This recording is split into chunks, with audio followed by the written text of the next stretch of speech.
లోగడ మాలవాదేశంలో మలాహారిణి నదీ తీరంలో గల విప్రకూటం అను అగ్రహారంలో గల ధర్మాత్ముడను నామధేయం గల బ్రాహ్మణోత్తమునికి గనకల అను కుమార్తె ఒకటుండేది. ఆ విప్రపుంగవుడు వేదాంగ పారంగతుడు, మహాధార్మికుడు కూడా. గనకల అతిలోక సౌందర్యవతి. ఆ కన్యక గత జన్మలో కేకాయ దేశంలో కళానిధి అను పేరుగల బ్రాహ్మణుడు, వేదాధ్యయన సంపన్నుడు, రూపవంతుడు కూడా. పైపెచ్చు సర్వజన సమ్మతుడు అయిన పూర్వజన్మార్జిత పాపఫలం వల్ల గర్హితమైన స్త్రీజన్మ లభించిందతనికి. అలా స్త్రీగా జన్మించి పూర్వజన్మ వాసన బలంతో సమస్త విద్యలు అభ్యసించి బాలమందే భర్తృవియోగముంది కామక్రోధాదులను ఇంద్రియాలను జయించి విరక్తి పొంది బంధువర్గాన్ని కూడా విడిచి తీర్థయాత్రలు చేస్తూ మిథిలా నగరం చేరి జనక మహారాజు చెంత బ్రహ్మ విద్యనభ్యసించి యోగ విద్యను నామధేయంతో లోకఖ్యాతి నంది గర్వించింది. బ్రహ్మ విద్యలో తనతో తల్లులైన వారు ఈ లోకంలోనే ఎవరూ లేరంటూ పుణ్యతీర్థాలలో, నదీ తీరాలలో, క్షేత్రాలలో, పుణ్యాశ్రమాలలో, అరణ్యాలలో బ్రహ్మిష్ఠులుగా సమధిమాది సద్గుణ సంపన్నులుగా ఉంటున్న మహీంద్రులను సైతం తృణీకరించి దురహంకారంతో ప్రవర్తింపసాగింది. దురహంకార ప్రపూరిత అయిన గనకల కాల విపర్యం వల్ల నేపాల దేశంలో నీలకంఠ క్షేత్రంలో నివసిస్తుండిన వేదాంగ పారంగతుడు, జితేంద్రియుడు, తాత్విక సంపన్నుడు అయిన కౌంటరవ్యుడు అను ముని పుంగవుని ఓ నాడు సమీపించి నమస్కరించి వినయపూర్వకంగా అతనితో ఇలా అనింది. మునీంద్ర, నేను సమస్త భూమండలము సందర్శించి అచ్చటగల బ్రహ్మవేత్తలతో వాదోపవాదాలు జరిపి అందరినీ జయించి మీ సాన్నిధ్యానికి ఇలా వచ్చాను. బ్రహ్మ విద్యలో నాకంటే అధికుడు గాని కనీసం సమానుడు గాని ఈ లోకంలో ఇంతవరకు ఒక్కడు కూడా నాకు కనిపించలేదు. అలాంటి అసమాన ప్రజ్ఞావంతురాలిని నేను. అంతటి దానినైన నేను మీ వలన బ్రహ్మ విద్యా మహత్యం ఎరుగదలిచి ఇలా వచ్చాను. మీరు నన్ను అనుగ్రహించండి. ఇలా పలికిన ఆమె మాటలకు మండిపడ్డాడు మునీంద్రుడు. అంచేత ఆమెతో ఇలా అన్నాడతడు. విదూషీమణి, నిన్ను గూర్చి నీవు చాలా చక్కగా చెప్పావు. నిజమే, నీతో సమానుడైన వాడు ఈ లోకంలోనే లేడు. ఈ విద్యలో నీకు నీవే సాటి. నీకు బ్రహ్మ విద్యను గూర్చి చెప్పడమునకు నేనెంతటి వాణ్ణి, అశక్తుణ్ణి. నన్ను విడిచి సేమూషి దురంధరులై వారి చెంతకు వెళ్ళి వాళ్ళను ఆశ్రయించు. నన్ను మించిన వాళ్ళు చాలా మందున్నారీ లోకంలో. నీకు చెప్పగలిగినంతటి వాణ్ణి కాను నేను, అల్పజ్ఞుణ్ణి. నా వల్ల నీ వాసించినంత ఫలితం లభించదు. కనుక నా మాట మన్నించి మరో చోటికి వెళ్ళు.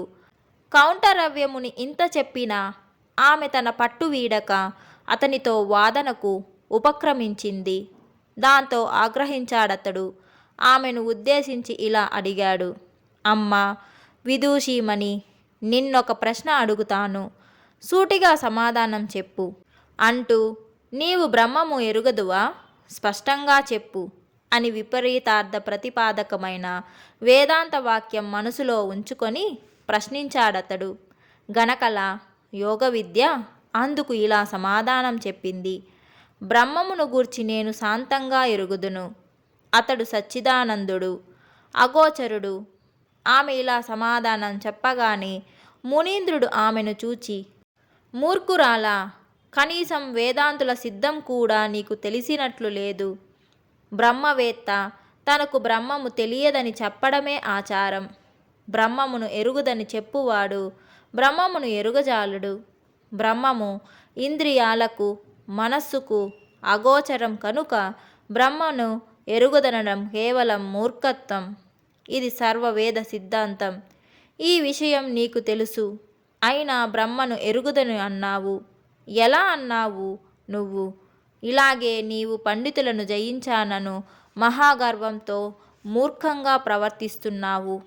కనుక పిశాచివై పోవుదువుగాక అని శపించాడు. శాపగ్రస్తురాలైన ఆవిడ భయంతో గజగజలాడిపోయింది. అతని పాదాలపై పడి బావురమని విలపిస్తూ శాపాంతం అనుగ్రహింపవలసిందిగా వేడుకొంది. కరుణామయుడైన మునీంద్రుడు కనికరించి ఆమెతో ఇలా అన్నాడు: యోగ విద్య, నీవు అత్యంత దుఃఖహేతువైన పిశాచత్వం పొంది భూలోకంలో చాలా కాలం సంచరించి సుప్రసిద్ధమైన శివక్షేత్రంలో మహాభైరవ యాతన అనుభవించి అగస్త్య మహర్షి కృపతో పరమేశ్వరానుగ్రహం పొంది ముక్తి పొందగలవు. గడచిన దానికి వగవకు, నీ మంచికే ఇలా జరిగింది. మునీంద్రుని నోటి మాట నోటిలో ఉండగానే యోగ విద్య తన రూపం కోల్పోయి కాలాంజనాకార తుల్యమైన శరీరంతో, దీర్ఘమైన కోరలతో, అరుణమయమైన నేత్రాలతో, బ్రహ్మాండమైన ఉదరంతో, పెనుబండల వంటి పాదాలతో, తాళవృక్ష సదృశములైన చేతులతో, మహాభయంకర కారంతో పిశాచిగా రూపాంతరం చెంది కనపడని ప్రాణికోటిని సంహరిస్తూ వారి రక్తం తాగుతూ కపాల మాలికలు ధరించి దిగంబరిగా తిరుగుతూ పద విన్యాసంతో భూమిని దద్దరిల్ల చేస్తూ కంటికి కనపడిని నీటి గుంటలో దుముకుతూ ఆకలి దప్పులతో అలమటిస్తూ రాత్రింబవళ్ళు కూడా గుర్తించకుండా విచ్చలవిడిగా ప్రవర్తిస్తూ చెవులు చిల్లులు పడునట్లు భయంకరంగా బొబ్బిలుడుతూ వికటాట్టహాసం చేయసాగింది. ఇలా దుర్భరమైన రూపంతో కాలం గడుపుతూ తన శరీర శాంతికి అనుగుణ్యంగా నీల అను నామధేయంతో సర్వ ప్రాణకోటికి భయదాయకంగా పరిణమించిన ఆ పిశాచి దైవయోగం వల్ల శివానందైక నిలయక్షేత్రంలో అడుగిడింది. ఆ క్షేత్రంలో అలా అడుగిడగానే క్షేత్రపాలకుని చేత తరుమబడి ఆశ్రయ సమీపంలో పరిశుభ్రమైన జలంతో నిండి ఉన్న ప్రశాంతమైన దీపతీర్థంలో పడిపోయింది. క్షేత్రపాలకుని చేత తరుమబడడం వల్ల పరుగులిడుతూ వచ్చి తీర్థజలంలో పడిపోయిన నీల అలిసిపోయి ఉండడం వల్ల తీర్థజలమును తన చేతులతో పట్టి పానం చేసింది. ఉత్తమోత్తమైన ఆ తీర్థ జలపానం వల్ల ఆ పిశాచికి తారతమ్య విచక్షణ జ్ఞానం లభించింది. అలా లభించిన జ్ఞానం ఆధారంగా యోచించి గ్రహించింది. వెంటనే తన దుర్దశకు వగచుకుంటూ ఆశ్రమం చేరి అగస్త్య మహర్షి పాదాల మీద సాష్టాంగంగా పడి నమస్కరించింది. మహర్షి యోగదృష్టితో ఆమూలగ్రంగా ఆమె వృత్తాంతం గ్రహించాడు. ఆమెతో ఇలా అన్నాడు: అవశ్యమను భోక్తవ్యం కృతం కర్మ శుభాశుభం. మంచి చేసినా చెడు చేసినా చేసిన వ్యక్తి దాని ఫలితం అనుభవింపక తప్పదు. అమ్మా నీలాదేవి, లోగడ నీవు గనకలవు. యోగ విద్య అను నామాంతరం కూడా సముపార్జించుకున్న ఉత్తమ విద్యావతివి నీవు. విద్యా గర్వంతో దురహంకారం పెంచుకొని వీర్రవీగి మహాత్ములను అవమానించడం వల్ల తత్ఫలితం ఇలా అనుభవిస్తున్నావు నువ్వు. అహంకారం ఎంతటి అనర్థదాయకమో ఇకనైనా గ్రహించడం మంచిది. కాలగతిని ఎవరూ మార్చలేరు. హరిహరులంతటి వారు కూడా కాల ప్రభావం నుండి తప్పించుకొనలేరు. అందరూ అనుభవించవలసిందే. ఇలా పలికిన మహర్షిని అత్యంత దయనీయంగా ప్రార్థించి సహాయం అభిలషించింది నీల.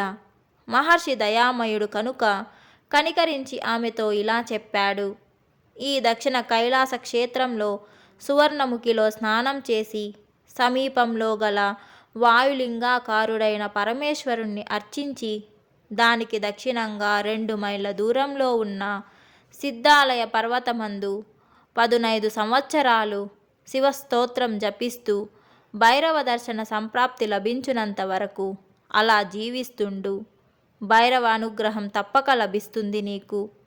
కృతార్థురాలు అవుతావు. ఆ పర్వతం నీ పేరుతో నీలాచలంగా స్థిరపడి సుప్రసిద్ధమవుతుంది. ముక్తి కూడా లభిస్తుంది అంటూ సముచితమైన మంత్రోపదేశం చేసి ఈ క్రింది చంద్రశేఖరస్తవం కూడా ఆమెకు బోధించి ఆశీర్వదించాడు మహర్షి.